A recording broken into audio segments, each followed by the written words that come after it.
Hello, 7th graders. Guess what we're going to talk about today? Go ahead, take a guess. All right, if you guessed introductions, you win warm feelings. Good job. Okay, so we're going to talk about the elements of an argumentative conclusion today. So last time we did notes like this. We talked about introductions and about how to begin. A lot of what you do in the conclusion is stuff that you've already done. You just have to remind the reader at the end of all that good stuff that you said. So we'll preview the notes just like we did last time so you can see it's not too bad. Okay. There are two things I want you to know here up front. When you are writing conclusions, there are a couple of habits that sometimes students take from elementary school into their older grades. And these are two things that I do not want to hear at the end of your essay. One of them is the end, and the other one is thank you for reading my essay. Now, those things were fine when you were in elementary school, but as you get older, you want to use more sophisticated vocabulary and strategies for ending what you're going to say. So, I don't want to see these two things in a conclusion. All right, here's what I do want to see.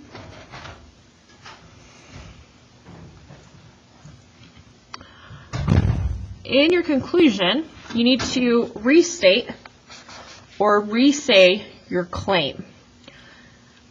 The reason for doing this is it's just one more chance to remind the reader where you stand on the issue.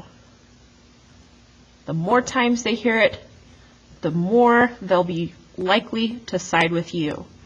Keep letting them know what your claim is. What side are you on?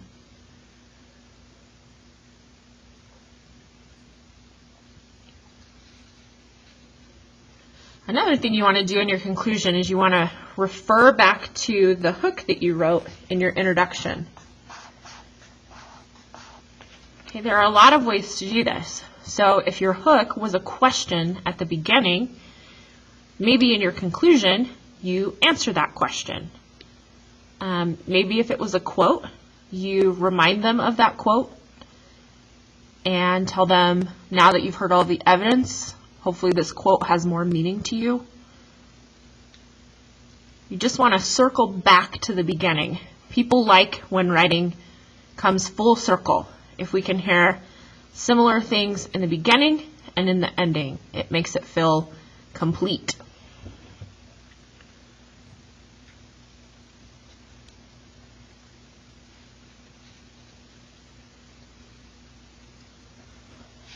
Another thing you want to do in your conclusion is summarize your main points, or in our case, our reasons, and you want to try to do this in one sentence.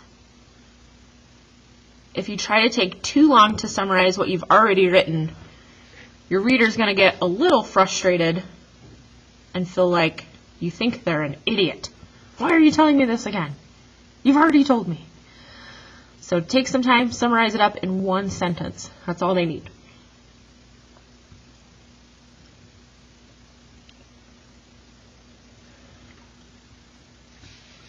All right, the last one.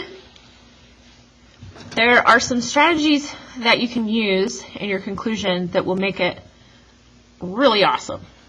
And these are just some of the ways. There are definitely more than what I have listed here. So another thing you want to do in your conclusion is end by using one of the following strategies.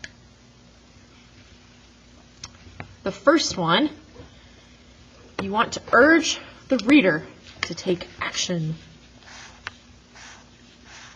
When we're trying to persuade, when we're trying to argue for something, our end result is we want people to change. And one way to know if people have changed is if they are motivated to take action because of what you have said. So at the end, urge them to take action. And then tell them how they could do that. Give them a simple step they can take.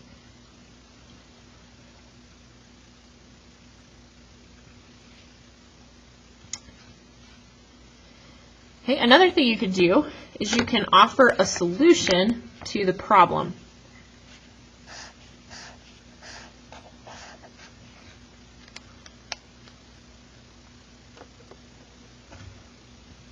Okay, so if you have spent your essay telling them how bad obesity is and all of the negative things that result from obesity, I think we've heard that a lot. So something that readers want to hear is what's an actual solution that we can put into place that would make a change. So you could offer your solution at the end.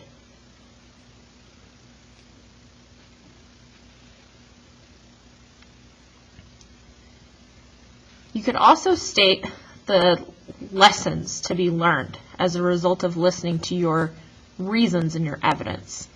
Is there something about life they would learn from listening to your arguments?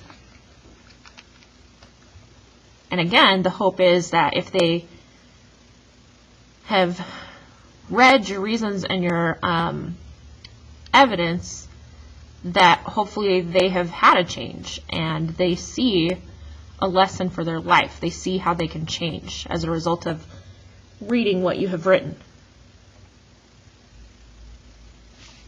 All right, last one. So another thing you could do at the end is you can warn them about what will happen if they don't change.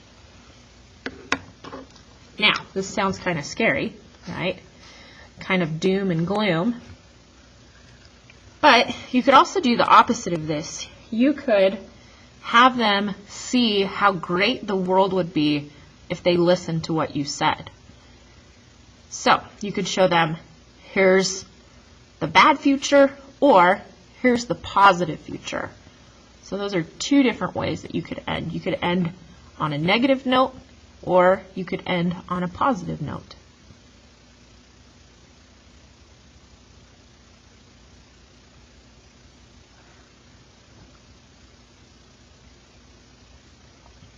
Okay, what I'm going to do now, I want to show you examples. Okay, so I made some examples of my own writing. I'm going to show you an example introduction and an example conclusion. Okay, you don't need to write these examples down. Okay, you'll see they're long. Don't freak out. Okay, these are just my examples that I want you to listen to. Okay, I want you to hear what strategies I used that we've already talked about to write my introductions, my introduction and conclusion. So I will read these out loud to you, each one, and then I'll kind of go back through and explain what elements I have in my introduction and my conclusion. All right, are you ready? Oh, my aching back! You might have read that sentence in the voice of an elderly person, but it's actually what you hear from students all over the world. School chairs are one of the most uncomfortable pieces of furniture in existence. Yet we expect kids to sit in them for hours. I am calling for change. All schools should invest in comfortable seating for students. There are many reasons why this is a great solution to a pressing problem. Okay, so that's my introduction. I'm going to make a mess of this right now to show you all of the different ways that I use the strategies. So, the first part of this here, this is my hook. Okay? I kind of started with some dialogue, and I kind of started with a funny image, right? You know, this sentence that we would expect an elderly person to say, but imagine it's actually a student, a young student, who's having back problems because they're having to sit in these uncomfortable chairs. So that's my hook. Hopefully that will get my readers interested in reading more of what I have to say. So then the next thing I do right here is I give background. Okay, I'm telling them the historical situation here by saying that school chairs are one of the most uncomfortable pieces of furniture in existence. Okay, so I'm giving them some background information about the history of sitting in these uncomfortable chairs, the ones you're sitting in right now. Okay, then in these next two sentences, this is where I state my claim. Okay, I start off by saying I want to change, and then I say specifically, this is what I want to have happen. This is my claim. All schools should invest in comfortable seating for students. Okay, it's an arguable claim. Somebody could argue against me and say that schools should not invest in comfortable seating for students. So that's my claim.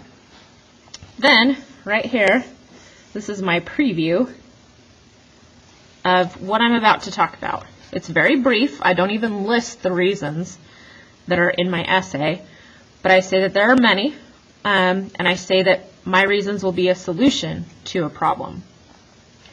So it's just setting the reader up for, I'm gonna show you what a problem this is, and I'm gonna tell you why buying comfortable seating for students is a great solution. Okay, so that's my introduction. Okay, here's my conclusion. So just like last time, I'm gonna read it, and then I'll walk you through the parts of my conclusion. As I have clearly proven, all schools need better seating for students. This is because the current chairs cause health problems, and new chairs would lead to happier, healthier students who are ready to learn. I urge my readers to write to their principals today and demand better seating. If we do this, hopefully, the next time you hear, "Oh, my aching back," it won't be a student who's been forced to sit in a cramped, uncomfortable chair. All right, so a couple things happening here.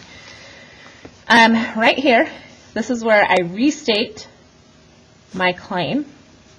So I'm reminding the reader what side I'm on. All schools need better seating for students.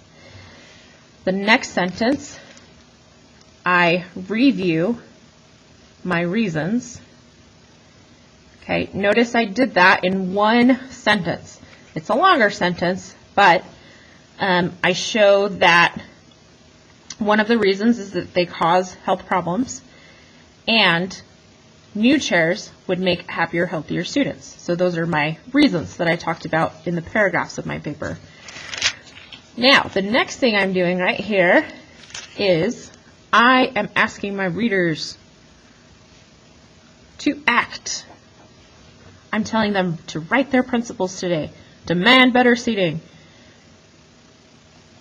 And then the last thing I'm doing is I'm referring back to my hook. Okay, remember I had that funny quote at the beginning, "Oh, my aching back." Okay, I brought it back to that quote here at the end as a way to remind my readers that hopefully things will change. And the next time you hear that, it's not going to be a young student. It's going to be somebody who has a legitimate reason to have an aching back, not a young person. All right, hopefully that helps you see what you can do in an introduction and a conclusion to make it really great. So your goal today is to write your introduction. You should already have the middle part done. And then by the end of class today, you should have your conclusion as well. So good luck to you. Work hard.